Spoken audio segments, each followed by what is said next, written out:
I gotta edit the Twitch thing. Okay. Let's see if that works. Okay. We're live. Hi, this is William Ramsey. Welcome to William Ramsey Investigates. On tonight's show, I have a very special guest. His name is Dean Jobb, and he's just published a book in July 2021.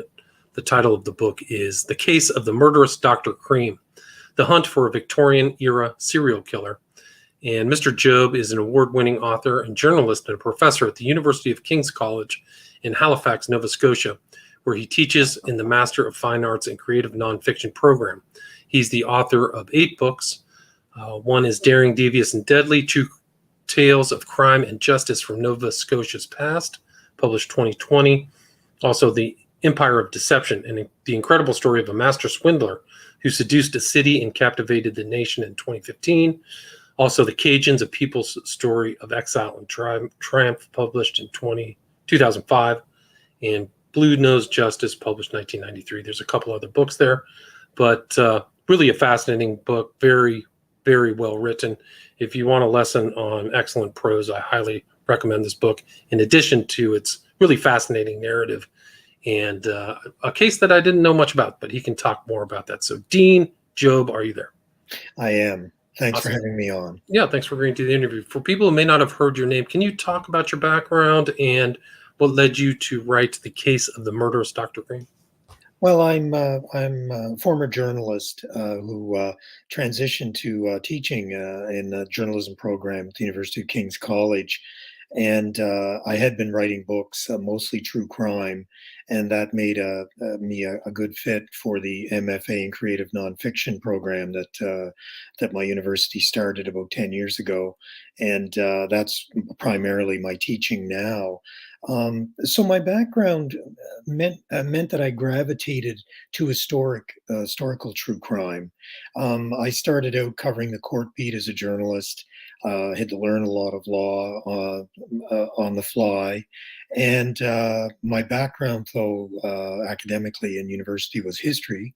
So the two kind of came together. I was fascinated with older crimes. Sometimes the more obscure, the better, but crimes that really murder, robbery, whatever the crime might be. But the overriding factor for me is it has to say something about the times. I think it's wonderful, a wonderful way to learn history if a writer can transport the reader to another time and place and can open a real window on the past.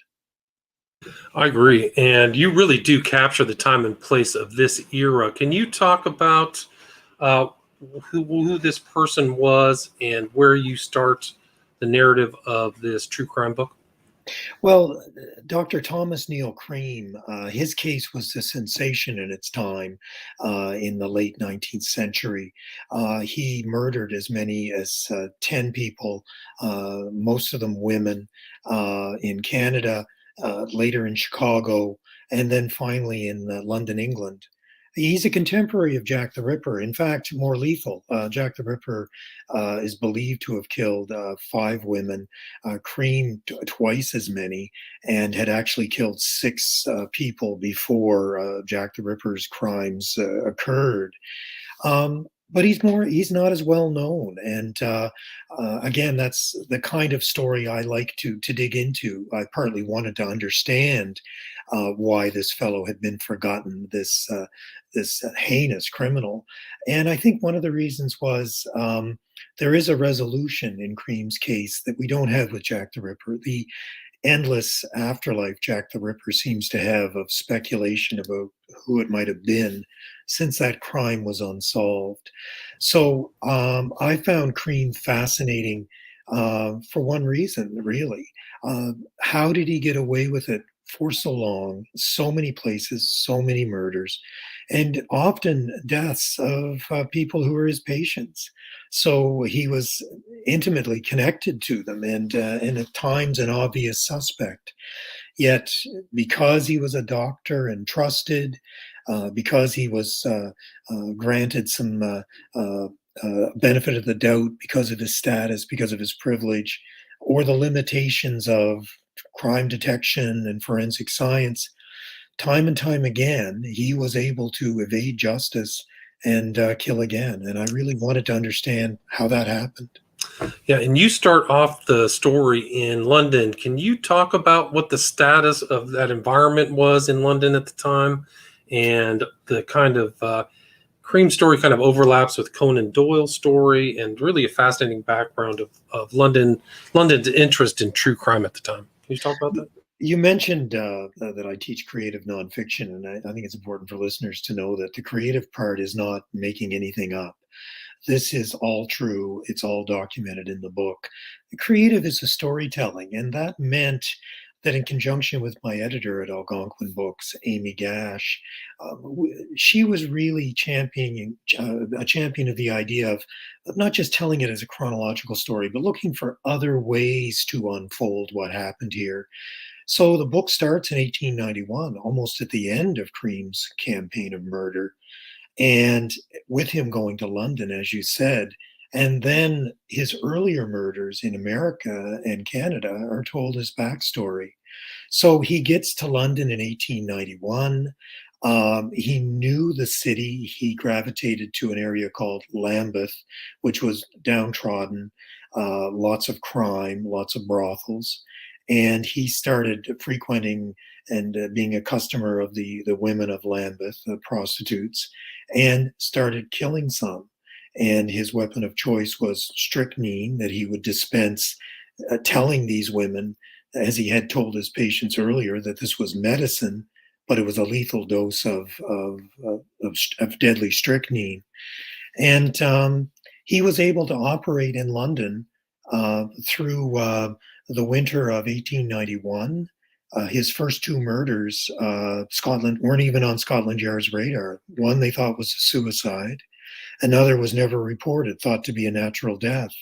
So Cream really benefited from mistakes, miscues, and as well, there was a chilling sort of coincidence that I point out in the book that in early 1892, Conan Doyle's super sleuth Sherlock Holmes, in one of the early Holmes stories, and Sherlock Holmes is just becoming a sensation, the kind of iconic great detective that we know today. And in one of those stories, he notes to Dr. Watson that a doctor who turns to crime as the first of criminals, he has nerve and knowledge. And it was astounding to me that as those words are being read in the Strand, a doctor with nerve and knowledge is operating with impunity under the nose of Scotland Yard. Right. No, it really is incredible. And his deaths occurred 3 years after the Ripper deaths. And you said at that time, maybe it rivals or is similar to our time, is that true crime was really an interest of the population. Can you talk about that? Incredible. There's an explosion of interest in true crime now, and partly it's because there's so many more platforms, podcasts, people on the internet, bloggers, and streaming services, and fictionalized or documentary versions of true crime. I mean, it is all around us, and I think it'll be interesting for readers to see that this isn't anything new. There's a quote in the book says a newspaper noting that there's one thing that readers like more than anything else. It's a gory murder served up with all of the bloody details. And now that sounds like something that might have been said today or could be said today. That's from the Chicago Tribune in 1880. There has always been this morbid fascination or people have gravitated to stories of true crime. They're morality tales. They're dramatic, but I think most of all, they're stories that people long to understand. They want to understand, why would a Dr. Cream kill? They want to understand, who was Jack the Ripper? Who are these monsters among us? So I think that's part of the attraction. And in terms of, for someone like me coming along, researching more than 130, 140 years after the fact, it means there's just a trove of material. For instance, it was very common in Cream's time for newspapers to run virtually a verbatim transcript of a trial. So page after page, column after column of evidence, uh, back and forth between lawyers or witnesses examined and cross-examined. It's just remarkable to see that and to realize that this was done because there was an insatiable appetite for readers by readers. They wanted this material. Right, and I think you said like one of the Strand had 2 million people reading it at any given time. So these are being consumed at a very immense level at that time, pre-internet or anything like that. And you also talk about the rise of forensic science and this idea of poisoning at that time in the 19th century. Can you talk about that? Yeah, that was a fascinating aspect of this. I mentioned that strychnine was Cream's poison of choice. He was able to readily access it as a doctor, but it was used in trace amounts in medicine. But it was known to be a lethal poison. But as the 19th century progressed, there almost developed an arms race between poisoners and toxicologists and early forensic scientists who were trying to identify these poisons as cause of death. In the mid 1800s, arsenic fell out of favor because a reliable lab test was developed. And arsenic had been the widely available poison of choice if somebody wanted to get rid of someone. But strychnine was what was known as a plant-based alkaloid, and that these were very challenging for science. So in the background of Cream's crime is really the development of a very crude at the time, but the start of a flowering of forensic science as lab tests were developed and refined, trying to ascertain whether strychnine was found in the body of a victim, and if so, in what amount, and could this be linked to an offender? And it was a fascinating aspect of the story. Right, and you talked about the 19th century was the century of the poisoner, known as inheritance powder. So there was a lot of, it seemed like much more poisoning was taking place than anything I understood. Can you talk about Cream and his development and how he may have crossed paths with Arthur Conan Doyle? Well, he was Cream was the son of a wealthy timber merchant in Quebec City, in Canada. There was money to send him to McGill Medical School in Montreal, which would have been Canada's top medical school at the time. And very soon after graduation, Cream got his fiancee pregnant and performed an abortion that was successful, but almost caused her death. He was forced to marry her. Then he went off to London to continue his studies, and as I show in the book, it seems pretty clear that he continued to send medicine home to his bride, even though he'd only spent a day as her husband here in Canada, and this hastened her death within a year.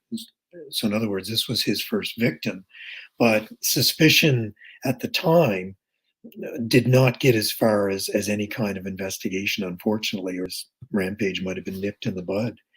It did mean, though, that in the late 1870s, he was studying and trying to get certified by the Royal College of Physicians and Surgeons in England, a very prestigious qualification, which he failed. He failed the test. So he went off to Edinburgh, which was even more prestigious. And it's fascinating. I thought a fascinating aspect of the story is he is in Edinburgh, sitting exams and being examined for this license at a time when Conan Doyle was in the city, and Conan Doyle was a medical student at the time at Edinburgh. But one connection that is quite uncanny is that one of the doctors who examined Cream and certified him for this license, a man named Dr. Joseph Bell, was a good friend of and an instructor that Conan Doyle knew. And this Joe Bell had an uncanny knack of reading people. He could see a callus on his hand and understand the occupation. He could see dirt on a trouser leg and know where the person was from. And if this sounds familiar, this is what we know Sherlock Holmes could do. Dr. Joseph Bell was the real life model for Sherlock Holmes, which Conan Doyle uh, uh, later confirmed that this uncanny lightning-like ability to size up people that we know in Sherlock Holmes was based on a real person. And in the case of my story, a real person who encountered Cream and unfortunately could not see any kind of sense of the evil lurking in this man who at that point had already killed one person and was about to kill many more. Yeah, it's almost like Cream was the Moriarty, almost come to life of Sherlock Holmes story. And they called Edinburgh the Athens of the North, so it was very reputable at that time. What was kind of his path? I mean, he was really kind of one of the early multi-jurisdictional killers. Can you talk about his movements, Cream's movements? Yes. So his first two victims are in Canada, his young bride and then a patient in Ontario, Canada. He was a suspect in that crime, never charged, the second murder. So he went to Chicago and within months was charged with murder after a young woman died, a horribly botched abortion operation. Yet he was able to convince the jury that he was too skilled a physician to have done this, and he was acquitted. I think that my book makes clear that he was implicated in the deaths of two more patients, although he tried to blame the druggists for putting too much strychnine in their medicine, never charged. He finally poisons a man in northern Illinois because he was having an affair with the man's wife and tries to blame the druggists again, but he is put on trial and actually convicted. And we're up to murder number 6 now. And at the time, there was even a news report saying the headline was "The End of a Deadly Career." Well, it should have been the end of Cream's career. He went to prison for life in 1881, but he like Phoenix, like manages to emerge within a decade, is able to, as I show in the book, buy his way out of prison with family money. Enough money changes hands that his sentence is shortened to just under 10 years. And he immediately goes to London, where he opens up the final phase, 4 more killings, as I said, under the nose of Scotland Yard. It is odd, like his trajectory, because he came from a well-to-do family. His father was wealthy and like supposedly very, religious Presbyterian, and his son goes bad. But there were even suspicions when he was at McGill, right? Wasn't there some suspicious activity there? Well, yes. I mean, he really rubbed his classmates the wrong way. They didn't associate with him. They found him too flashy, too full of himself, too arrogant. He would show off his fine clothes. He always had expensive jewelry. And as well, there was a disturbing incident where he was suspected of setting fire to the room he was renting so he could collect the insurance. And he was never charged with this. There was suspicion at the time, but it seemed like he was on the edges of certainly floating the law. I wonder. It's important to know that he never he never suggested in his own defense insanity. So there was never any assessment of was he mentally ill. We don't know what was going on in his psyche. Lots of speculation.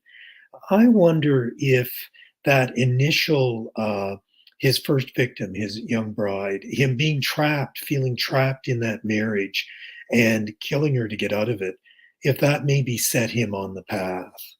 Because from that point on, he didn't kill every patient. I mean, he played God. I mean, some patients were allowed to live, but he would single out certain patients and decide that they would get this lethal dose of strychnine that they thought was medicine.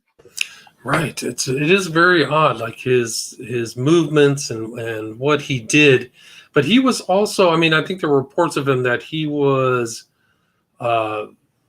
bragged about his conquest of women, and he kind of misspent his money licentiously. Is that correct? Well, that's right. I mean, some disturbing comments are attributed to him. After he's acquitted of murder in Chicago in 1880, this is the botched abortion operation.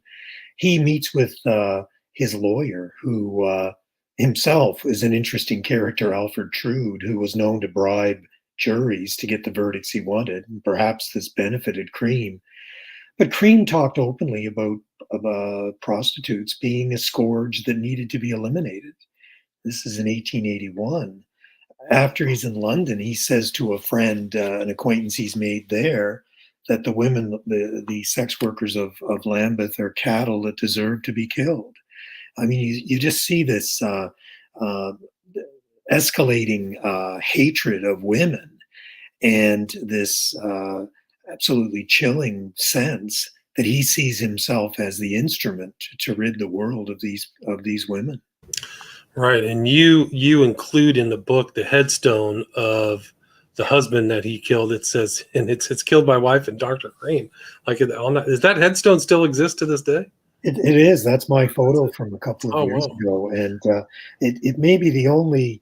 It's got to be one of the few instances of an indictment carved into a gravestone, Right. and his wife actually was implicated. The victim's wife, Julia Stott, the woman that Cream was having an affair with, but she testified against him and ultimately was never prosecuted. She did spend some time in jail, but she's been indicted on the tombstone along with Dr. Cream, who was convicted of that crime. Right, and you definitely did travel and kind of have to uncover his, almost like you talk about this guy Jarvis who was kind of following around Cream. You kind of followed in Jarvis's track, trying to uncover a lot of the documentation and history about him. Correct? Well, I think as a nonfiction writer, it's important for readers that I see as many of the places as I can. Things have changed; it's a long time ago, but there's enough public buildings. Many of the courthouses still stand.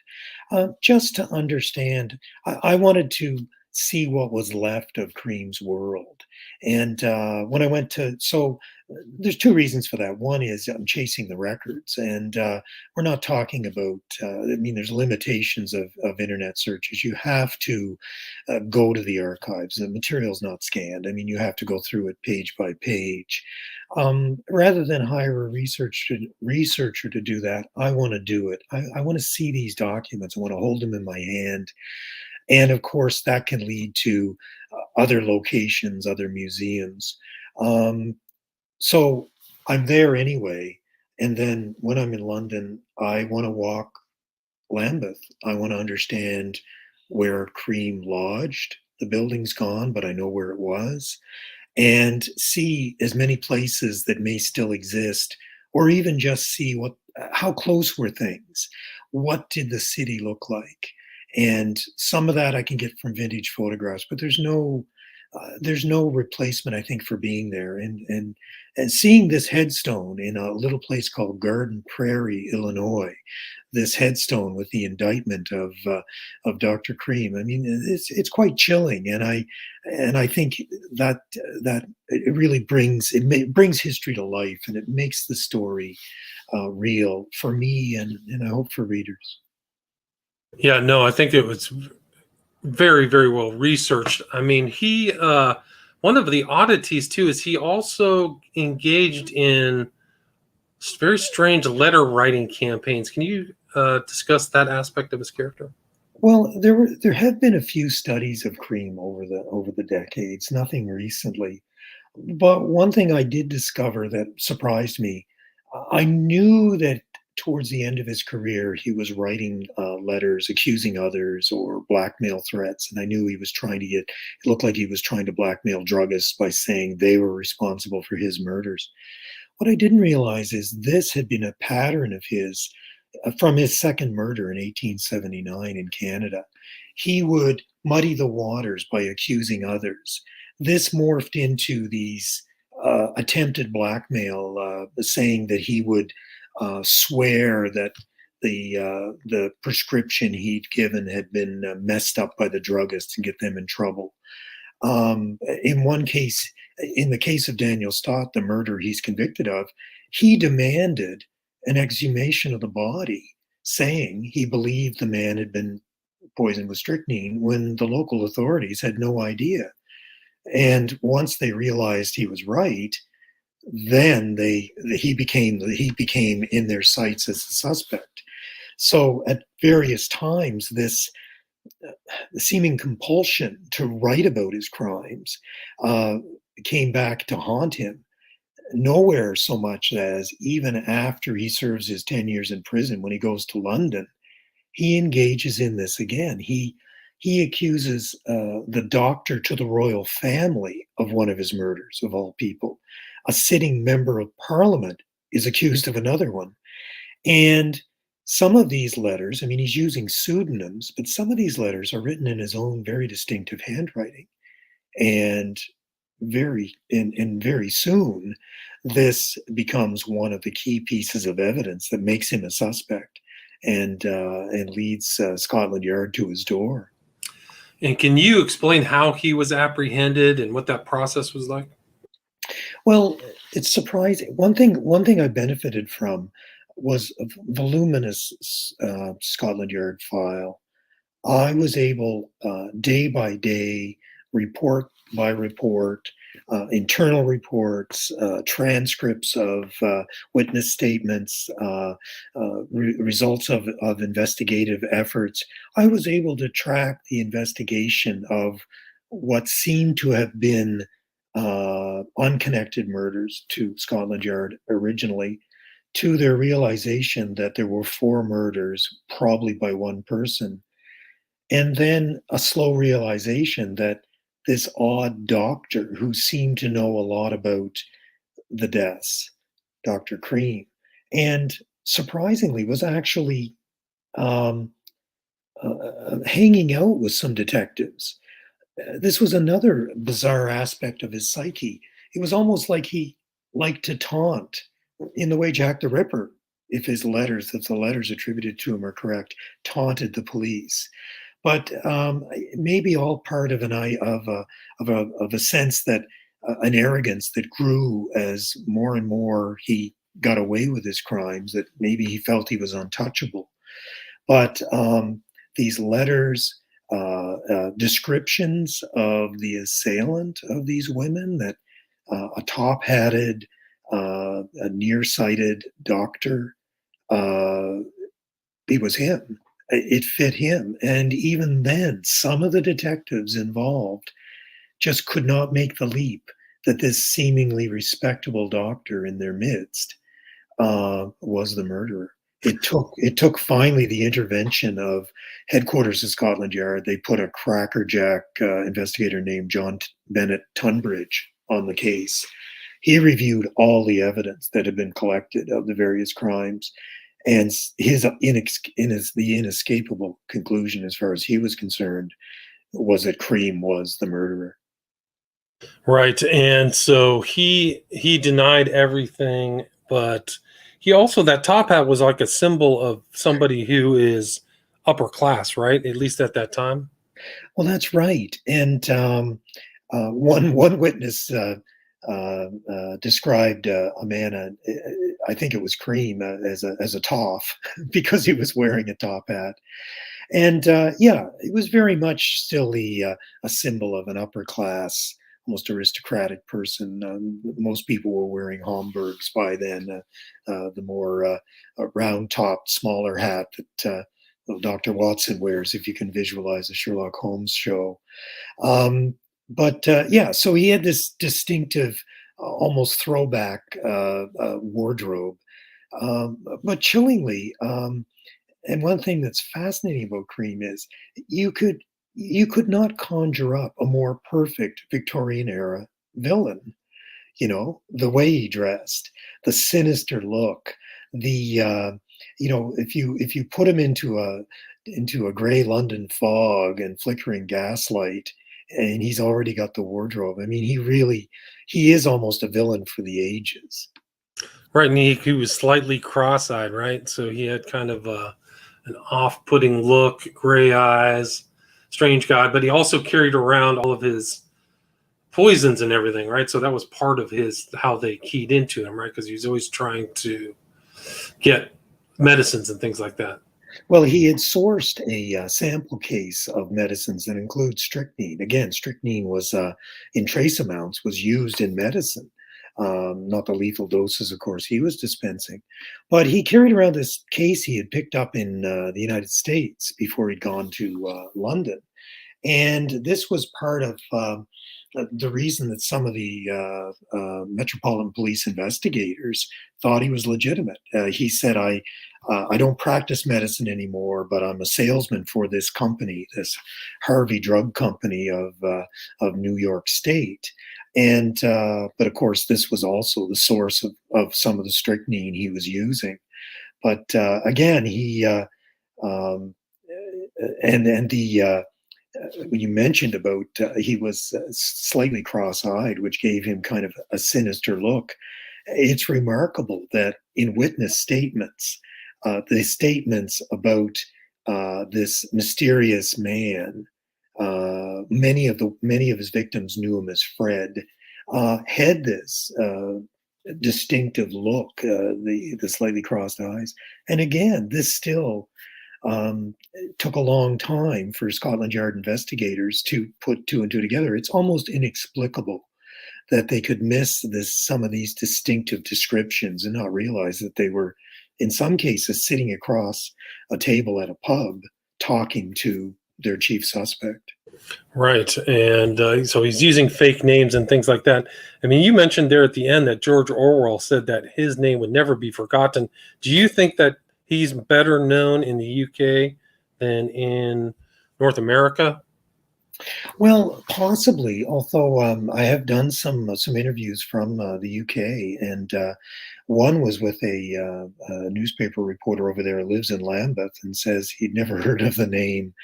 I think I'd go back to the idea that Jack the Ripper casts such a long shadow over the period that Dr. Cream perhaps has been forgotten, and I obviously don't believe that that should have ever been the case.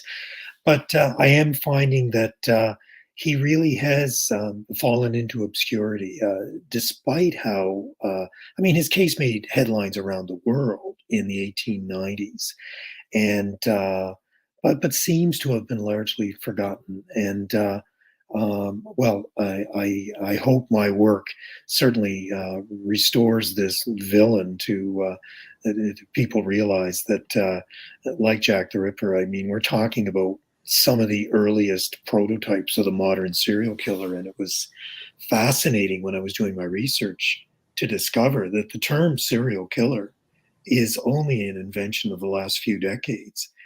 I would see police reports, newspaper reports, struggling to come to grips with this idea that there were monsters now being created in Victorian society who just killed for the sake of killing, as one newspaper put it. And so it was fascinating that this is one of the first cases where the police were coming face to face with a Jack the Ripper type serial killer.